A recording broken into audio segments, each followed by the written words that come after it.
Savor. Savor. The taste and the flavor, it all just kind of hits your palate and brings complete satisfaction. That's what Savor is.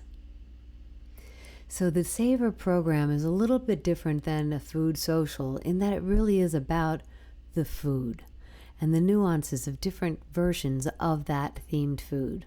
So I'll give you a list in a little while of some ideas to consider in the Savor program.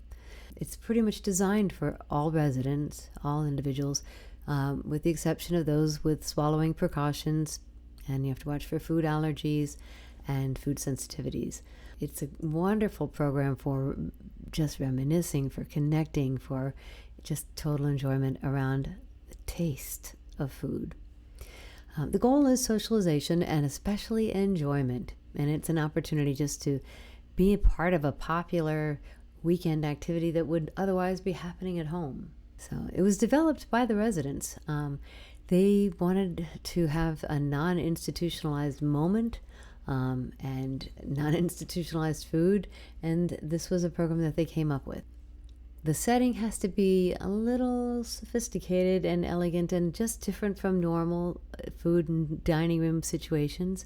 Some people have done a different variety of, say, cheese at every table. Others have done more of that lazy Susan at the table and rotated it around. So any way you want to come up with delivering it, just level up from a meal. Make it very different from other food socials and celebrate the food. Speaking of, here are some of the foods I've seen done in Savor and tasting programs. Breads, varieties of breads from different locations, and identify those regions of the country where they're from. Different kinds of salsa. Everybody's got a special way of making it. Bring it, celebrate it. Wine and beer is always popular. Teas and ciders. Olives are popular at some places. Hummus. Infused waters. I've seen tasting with mustards, various kinds of mustards. Almonds and other nuts. Chocolates, don't forget to invite me. Cupcakes and cheesecakes, and citrus fruits were popular, especially in the springtime. Mac and cheese, a million ways people make their mac and cheese. And just get the resident suggestions of foods that they've prepared, foods that they've enjoyed, and let that drive the ideas. But you want to market it really good in advance. Get the word out that this is coming and that we want it to be so good that they can't wait to get back there.